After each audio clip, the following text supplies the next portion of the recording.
Bismillahirrahmanirrahim. Assalamualaikum warahmatullahi wabarakatuh. Alhamdulillahi wa kafa, wassalatu wassalamu ala rasulihil mustafa wa ala alihi wa sahbihi wa man ihtada, amma ba'd. Puji syukur kita panjatkan kepada Allah Subhanahu wa taala yang Maha mengetahui apa yang ada di dalam hati kita. Salawat serta salam selalu tercurah kepada baginda kita Nabi Muhammad sallallahu alaihi wasallam sebagai panutan kita semua. Pemirsa YBIM TV rahimakumullah, sering kita lihat di keseharian kita banyak orang yang ramai memasang status di medsos saat beribadah. Contoh saat umroh, foto di depan Ka'bah. Saat sholat di dalam masjid juga dipoto. Kemudian saat mengaji, foto juga sedang memegang Al-Quran.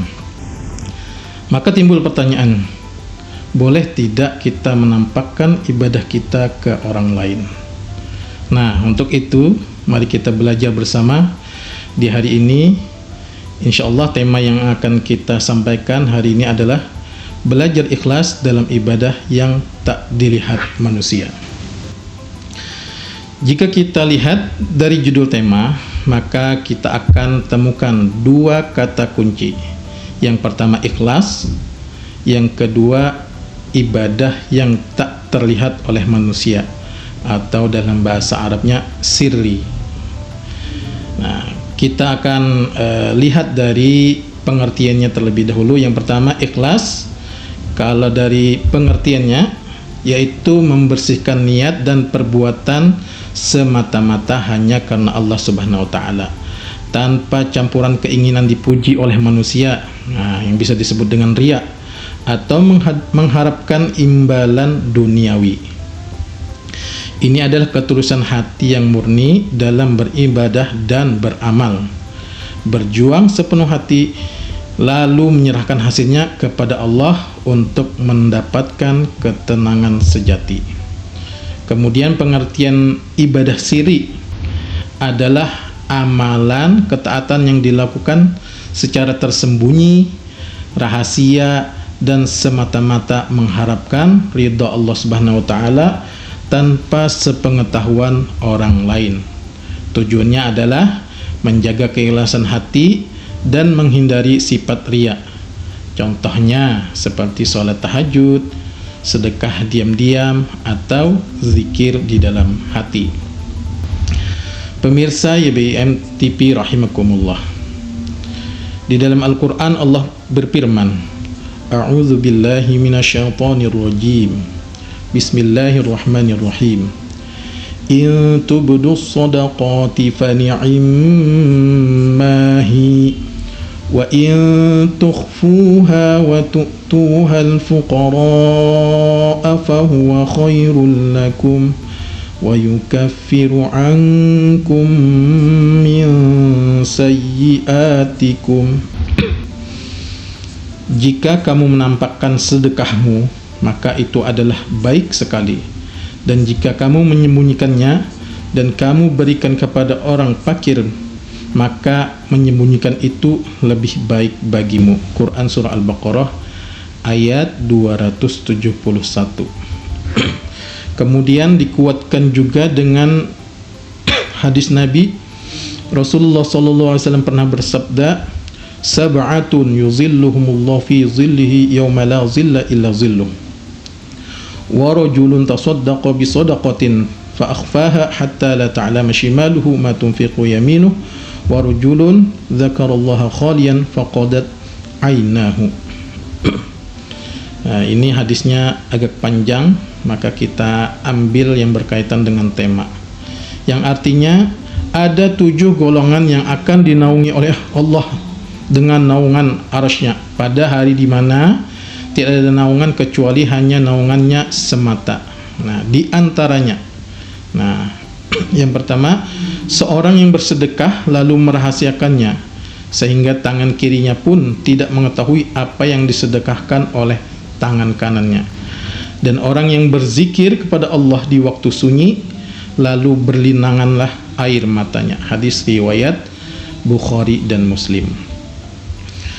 Dikutip dari buku Belajar Ikhlas karya Al-Haris Al-Muhasibi, amalan yang bisa dikerjakan secara sembunyi-sembunyi yakni ibadah yang bernilai sunnah seperti salat tahajud, salat duha, sedekah, infak, dan amalan sunnah yang lainnya.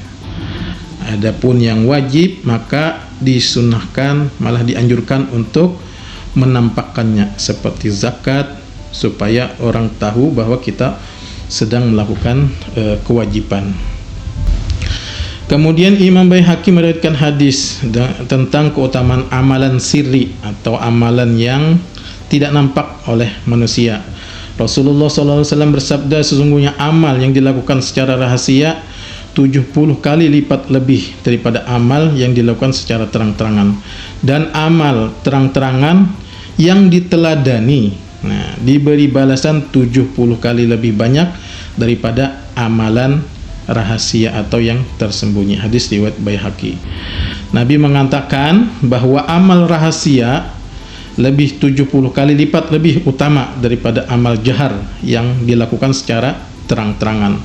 Namun amal jahar yang dilakukan dijadikan teladan bagi orang lain akan diberi balasan 70 kali lebih banyak daripada amalan sirri atau tersembunyi. Mengapa di sini amalan jahar lebih banyak pahalanya daripada amalan rahasia yang tersembunyi? Karena amalan yang dilakukan secara terang-terangan terkadang lebih sulit dilakukan dengan ikhlas. Ketika seorang beramal jahar dengan niat bisa menginspirasi orang lain untuk juga berbuat kebaikan, tetapi jika ia tidak teguh iman dan pendirian, ia bisa saja tergelincir ke dalam riya. Dan sebaliknya, apabila orang itu bisa ikhlas dan semata mengharap ridha Allah melalui amal jahar, maka Allah akan memberikannya pahala lebih besar daripada amalan sirri. Kemudian ada beberapa keutamaan ibadah sirri ya daripada dibandingkan dengan ibadah jahar. Yang pertama, puncak keikhlasan ya. Ibadah sirri sangat dekat dengan ikhlas karena tidak ada yang tahu selain Allah, sehingga jauh dari keinginan dipuji manusia. Yang berikutnya, terhindar dari riya dan ujub. Menyembunyikan ibadah adalah terapi paling ampuh untuk mengobati penyakit riya, ingin dilihat orang lain, dan juga ujub, bangga diri. Yang berikutnya, dicintai oleh Allah. Nabi Muhammad SAW menganjurkan memiliki ibadah sirriyah karena amal ini membuat seorang dicintai oleh Allah Subhanahu wa taala. Yang berikutnya, lebih utama ya, atau lebih afdal amalan rahasia atau amalan sirri seperti sedekah sembunyi-sembunyi, salat tahajud di tengah malam, zikir di dalam hati, umumnya lebih utama daripada amalan terang-terangan, kecuali ya seperti yang sudah tadi disebutkan, jika amalan terang-terangan itu bertujuan untuk memberi teladan atau syiar. Yang berikutnya, memberi pengaruh positif pada jiwa. Ibadah sirri membantu mendisiplinkan hati, memurnikan niat, dan meningkatkan kualitas serta istiqomah ibadah yang dilakukan secara terang-terangan. Yang berikutnya, menghilangkan kemunafikan. Melakukan ibadah secara sembunyi-sembunyi adalah tanda kejujuran iman dan menghilangkan sifat nifaq. Yang terakhir, dapat menghapus kesalahan. Menyembunyikan sedekah atau sedekah sirri dapat menghapus sebagian kesalahan atau kafarat buat dosa kita. Di sini ada satu kisah inspiratif tentang ikhlas. Dalam kitab Hilyatul Auliya terdapat sebuah kisah menarik tentang sikap ikhlas. Abu Nuaim al-Asbahani mengisahkan sosok Sibil al-Madari sebagai seorang sufi yang mempunyai sikap lemah lembut. Beliau juga termasuk di antara orang-orang yang ikhlas dan selalu berpasrah diri kepada Allah Subhanahu wa taala.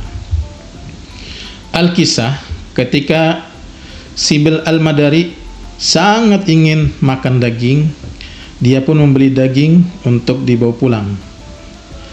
Tetapi ketika membawa daging tersebut, tiba-tiba ada burung Raja Wali yang terbang rendah dan menyambar daging yang dibawanya. Melihat daging yang dibelinya terbang di cengkeraman burung Raja Wali, Sibil al-Madari pun mengikhlaskannya. Dia langsung niat puasa sunnah dan pergi ke masjid untuk melaksanakan ibadah. Setelah berhasil mengambil daging, si Raja Wali ini pun terbang. Namun ketika terbang, ada burung Raja Wali lain yang juga mengincar daging yang ia sambar dari Sibil al-Madari. Saling rebut antara dua burung Raja Wali pun terjadi, hingga akhirnya daging itu pun terjatuh. Ternyata atas kuasa Allah, daging tersebut jatuh tepat di pangkuan istri Sibil al-Madari.